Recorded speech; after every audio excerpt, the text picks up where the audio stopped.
Hey there, everyone. It's February 11th. It's a Thursday.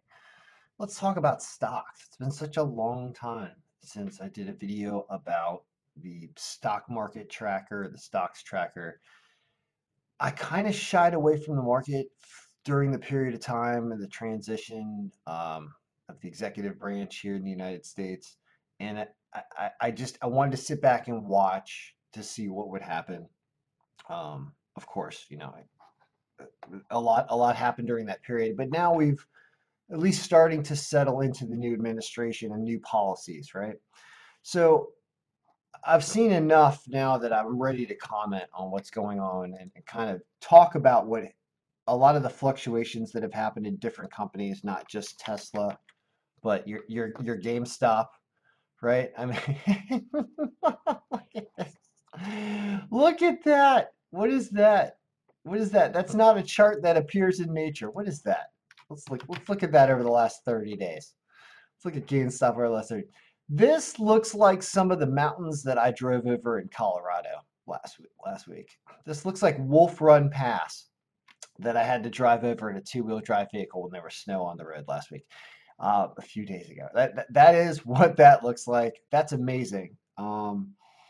They're sitting at $49.60 a share right now.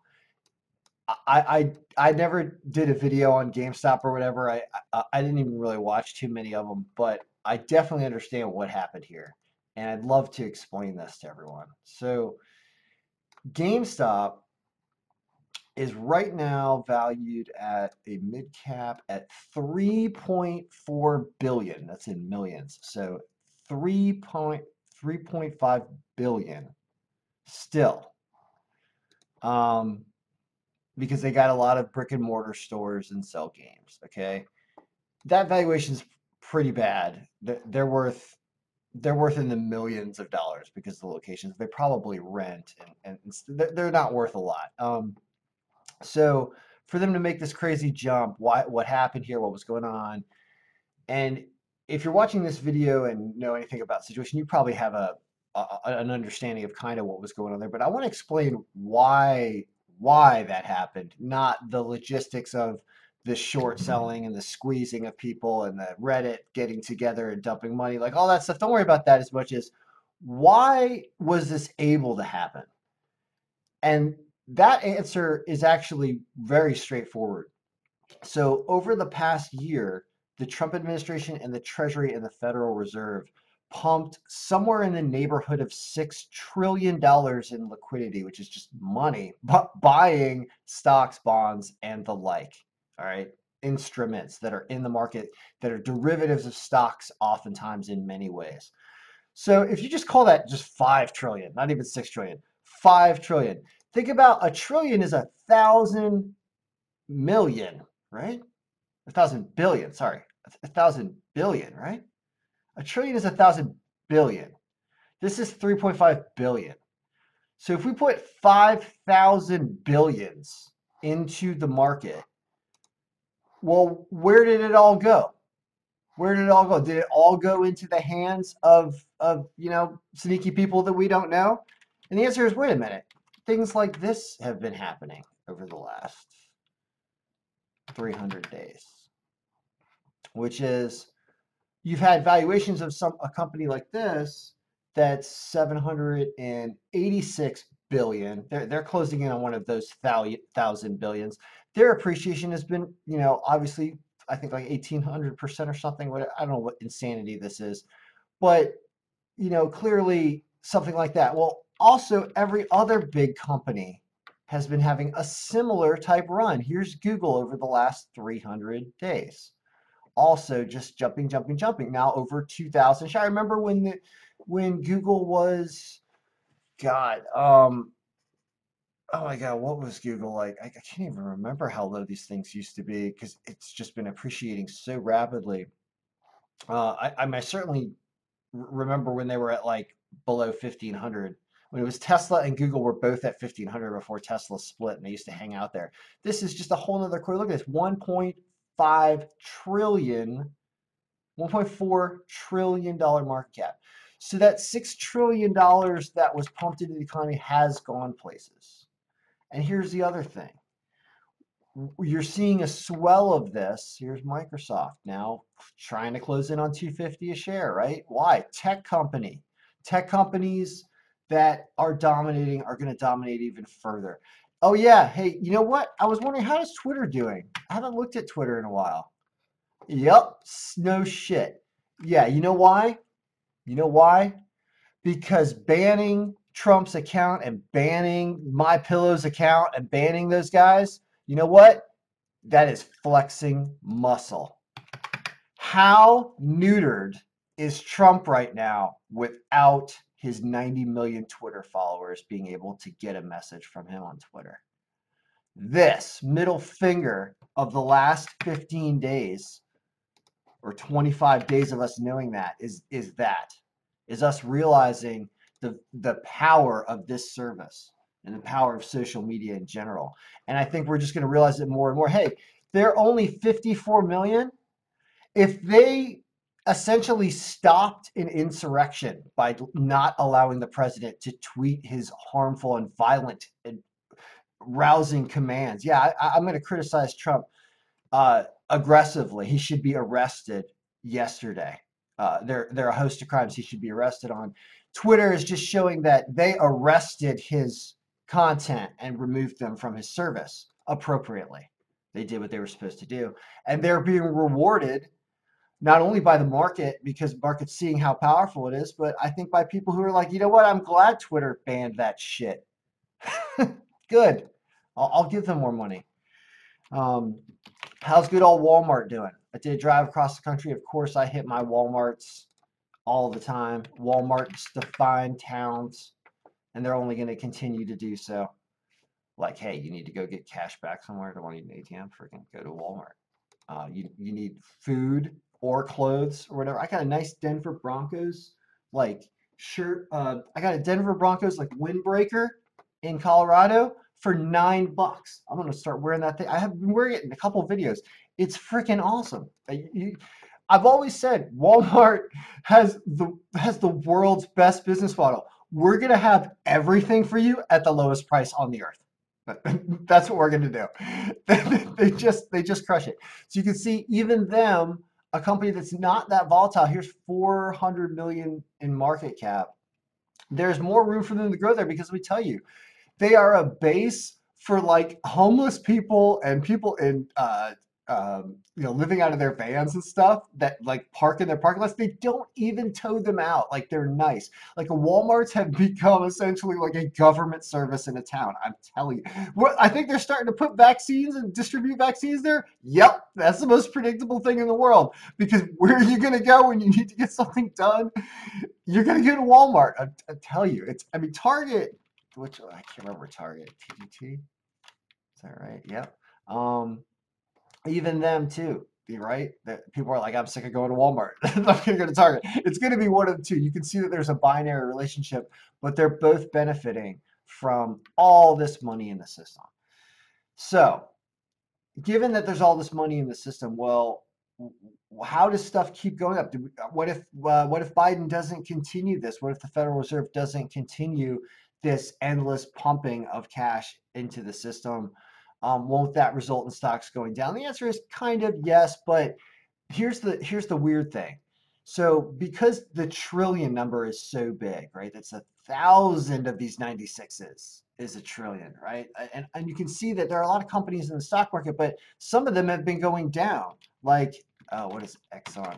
What's Exxon? Is that Exxon? No, I can't remember. I'll start looking. Like if you looked at oil, and I have a different file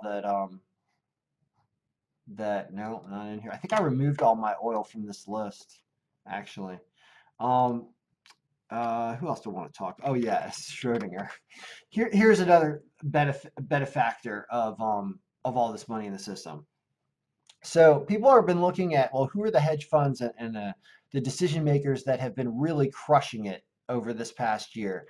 Because I can tell you, having discussions with people earlier in 2020, right around when everything dropped in March and April and June and July, we're having discussions about still buying oil, being like, and buying airlines. Like, oh, when are we going to buy these things that are so definitely going to come back as we all get back to normal? And I I was very hesitant on a lot of that because even when things were supposed to, even if you think things are supposed to return to normal, and you think that something like, oh, there's like Delta, there's JetBlue, is it? How are they doing? Down to 16 bucks. See, look, so as everything dropped, right? Right, it dropped. Let's wrap this text so that we don't get that. So everything dropped down here, and the question was, well, when do you buy back in because you know that they're going to survive?